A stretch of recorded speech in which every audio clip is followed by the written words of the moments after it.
Welcome to Oddball. I'm Charlotte Wilder. That's Amin Elhassan. And we have so much to get to, Amin. We have such a great show. We are first going to play Odd One Out. This is a game.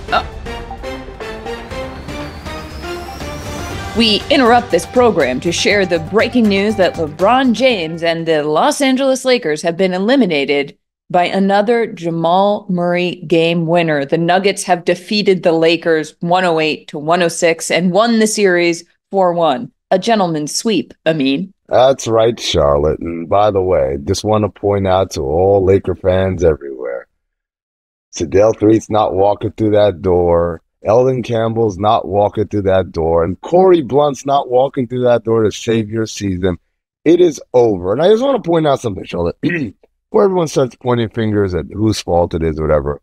I called this way. I think it was one of the early episodes of Oddball where Really? I said, everyone was so excited for the Lakers all season. Oh, they signed so-and-so, and D'Lo came back, and so-and-so signed for such and such. And I said, guys, let's just assume that the best version of all these people that just signed show up.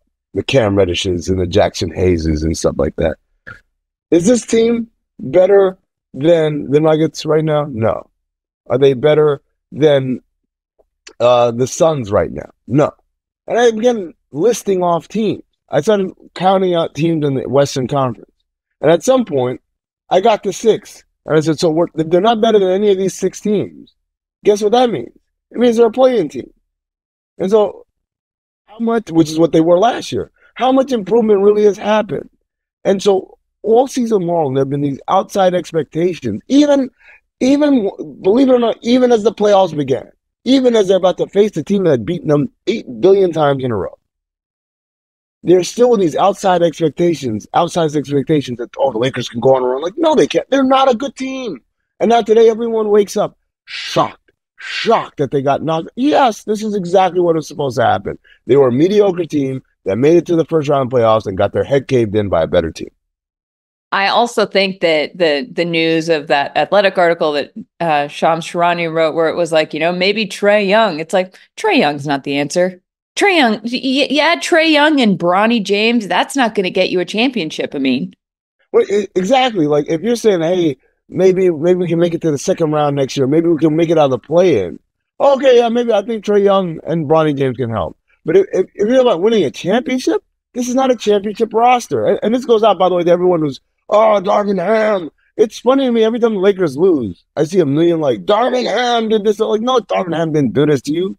You're just not good. You're all right. Man, you're not good enough to beat the defending champs. No coach in the world could have taken this roster there. Yeah, and no coach in the world can really truly coach when LeBron James is also sort of really truly coaching. Like, I think that is a tricky situation to be in. It's been Eric Spoelstra and Ty Lue, who many consider are the 2 best coaches in the game. So I guess what you're saying is like, if we hire the best coach in the game, then it'll work. Otherwise, it won't. That doesn't make sense. But I know we had our contractual obligations to talk about LeBron one more time. And, who knows? Are they going to draft Bronny, whether he's played his last game as a Laker, as Kerry Champion tweeted the other day. But I want to get into the Celtics. Boy, those injuries. How about that, Charlotte? I'm getting word that we need to throw this back to Charlotte and Amin. Actually, no time for that. What? That was unbelievably weird. Okay. Anyway, it's time for Odd One Out. Amin, you know how this game works. We have 5 minutes for topic 1, 4 for topic 2, blah, blah, blah, blah, blah. Last topic is the odd one out that we just don't get to. Shall we do it? Yes. Okay. Door number 1. What do we have? Oh, can the New York Knicks end Philly's playoff hopes tonight? I mean, you know what happened last game. Brunson set the Knicks playoff scoring record in game 4, 47 points. Knicks fans absolutely lost their minds in Philly. Check this out. I mean, when I saw that, I thought that MSG had a watch party until I realized that was actually Philadelphia. That was Wells Fargo Center. That wasn't just the city of Philadelphia. That was the actual arena. They also chanted, as you probably saw in that caption, F Embiid, which means congratulations, Joel Embiid. You've reached Trae Young levels of hate. Yeah, it's sick.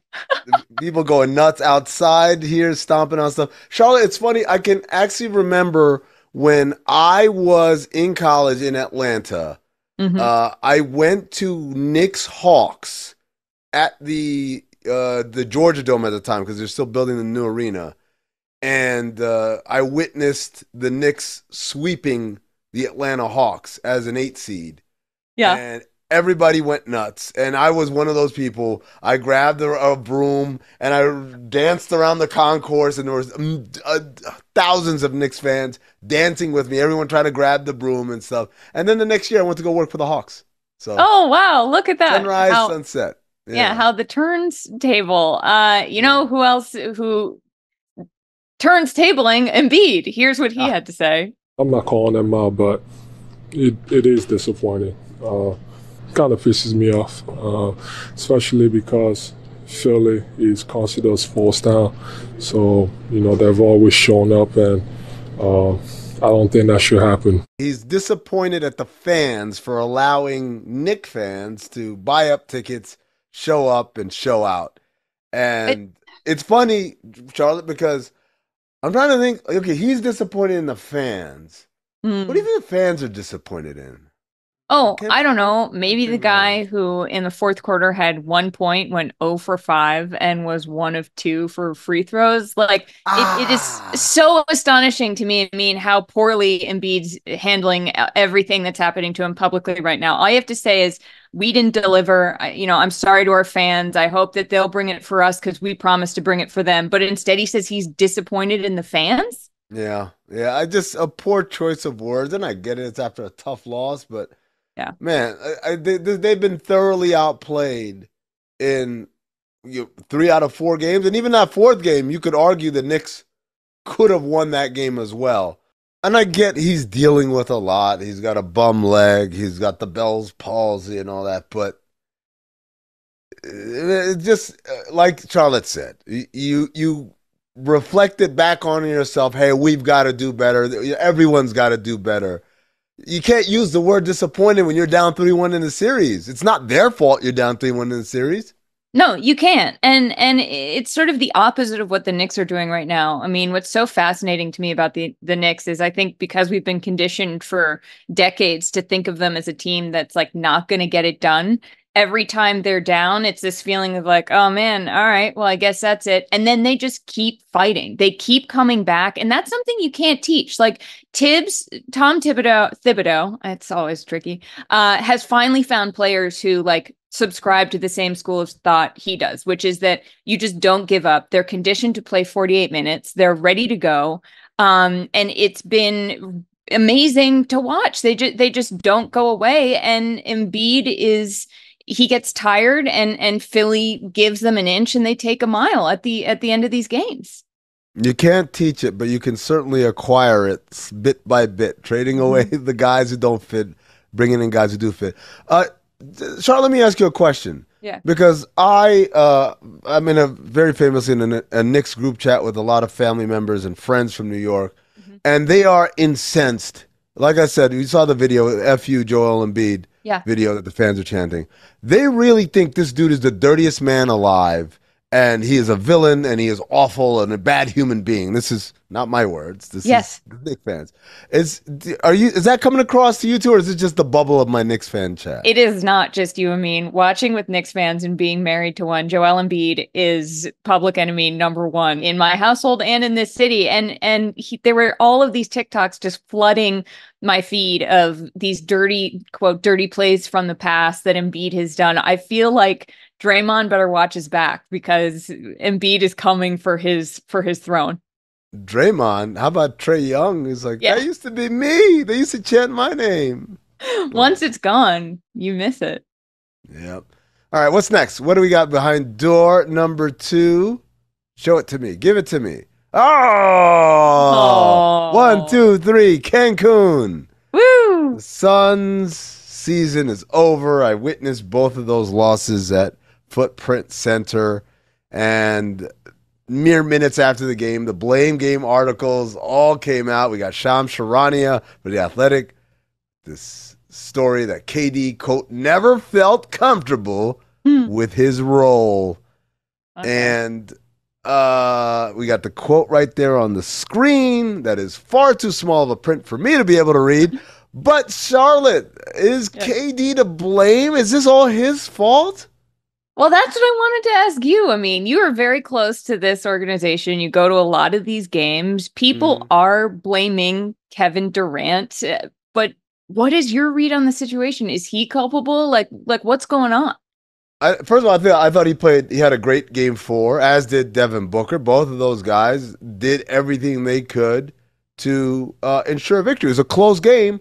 And by the way, it was a game that was close because they finally did the thing that they hadn't done for 3 games, which is go small. Play with Durant at the 5, play with Okogie at the 5, put pressure on Rudy Gobert to have to guard out in space.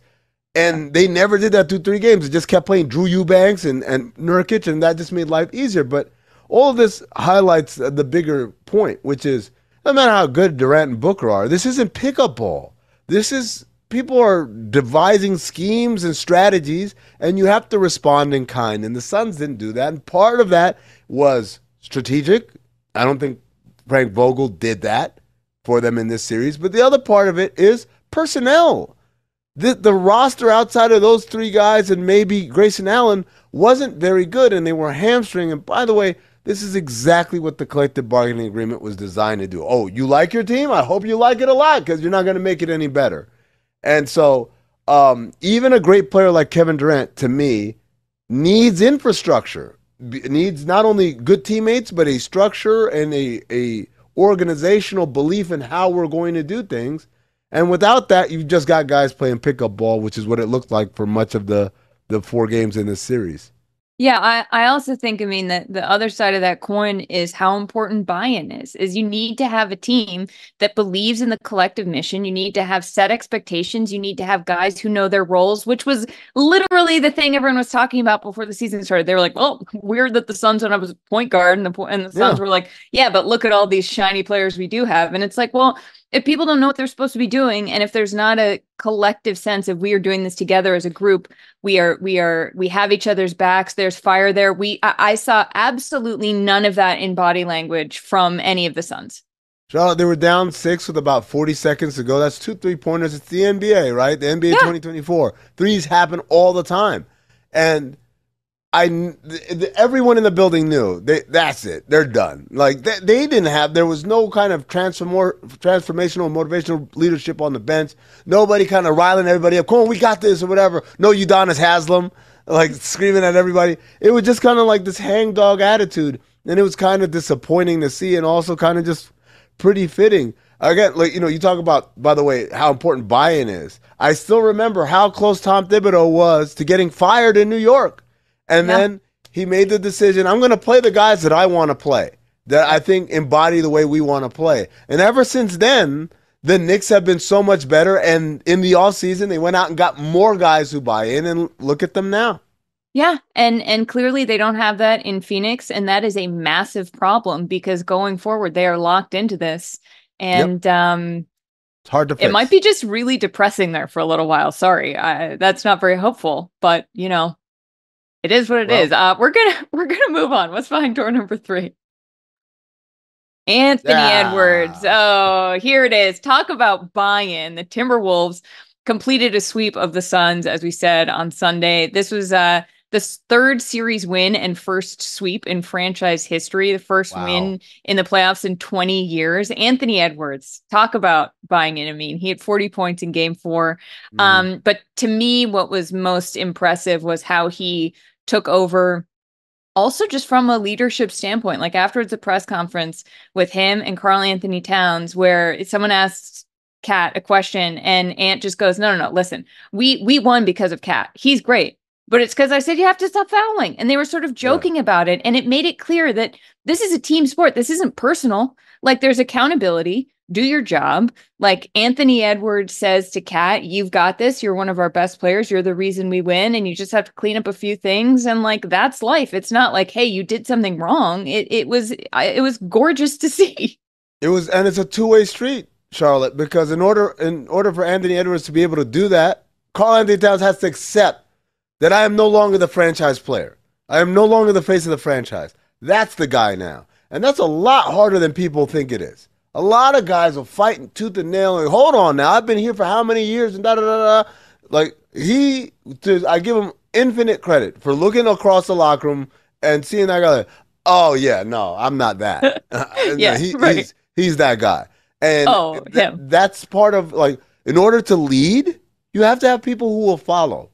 And so kudos to him. And everything that we talked about the Suns not having that structure and that belief and all that, the Timberwolves do have it. I mean, this is a team.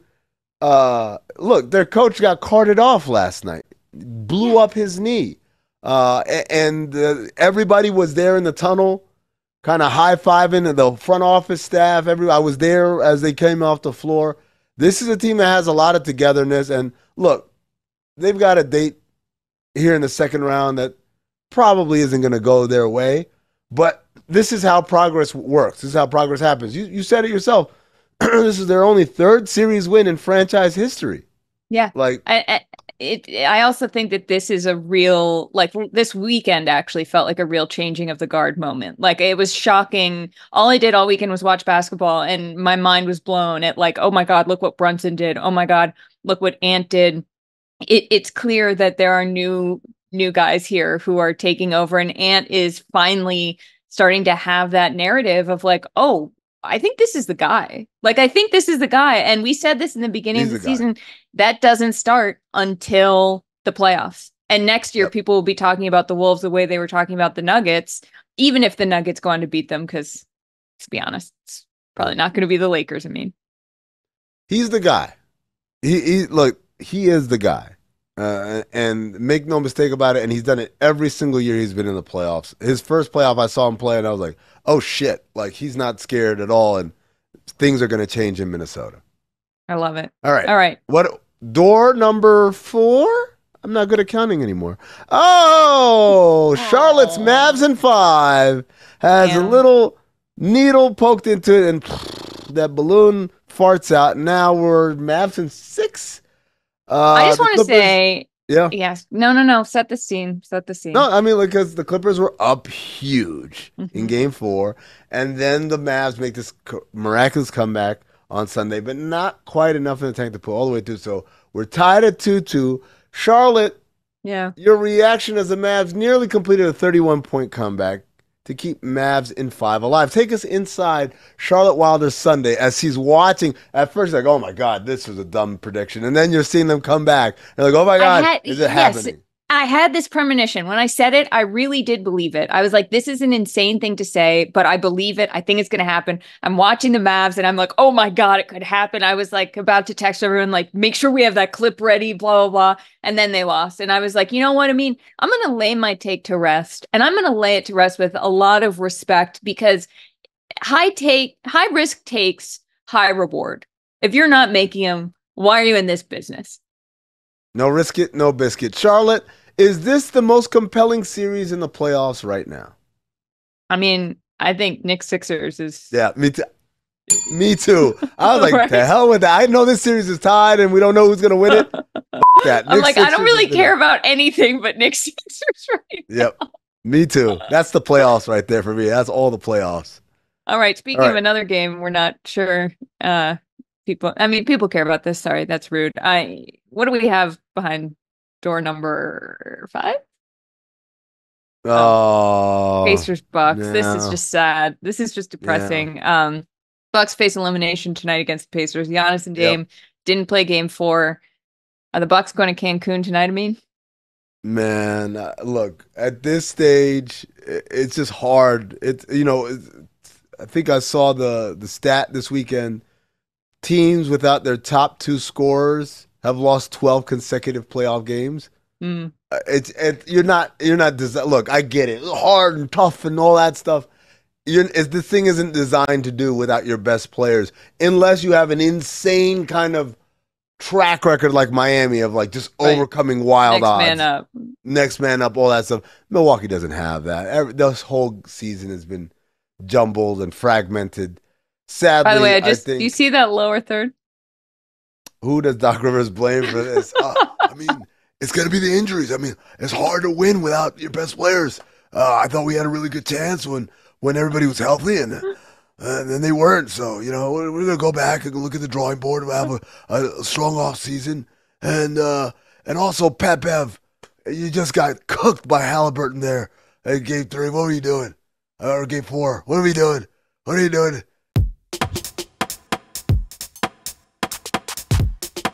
Welcome back to Oddball. We're going to play a fun game. Everybody knows, or if you don't, you're about to, that Magic Johnson is the best person on Twitter. Not because he tries to be smart or witty, but because he just tweets straight up obvious and fact-based things like this, which is the Knicks' Jalen Brunson put the team on his back and showed people why he's a top 5 MVP candidate this year by having a career playoff high 47 points on the road in Philly to lead his team to a victory over the 76ers.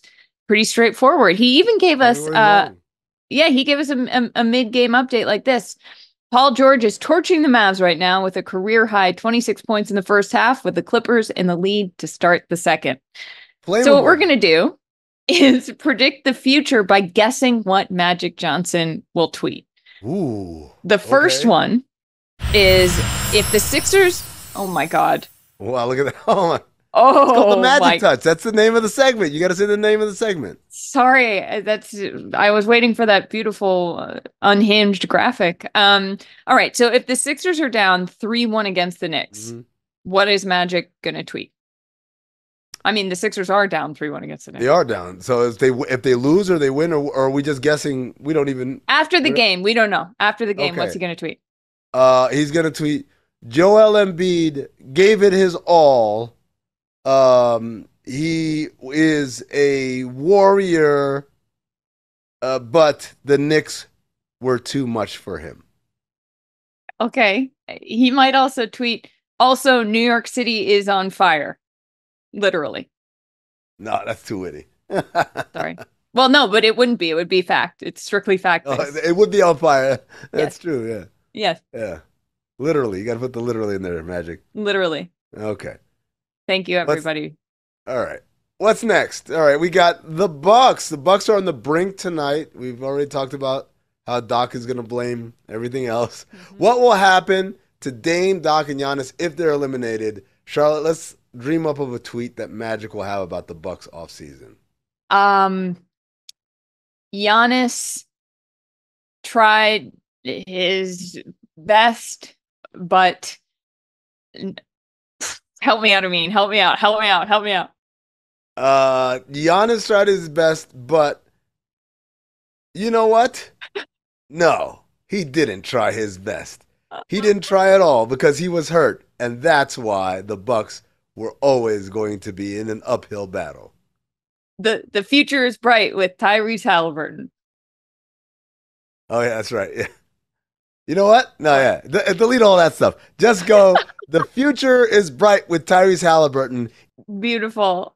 Whoever's typing this out is doing an amazing job. An incredible job, yeah. Really, you could have a job in CCTV. Okay, this last one is about LeBron.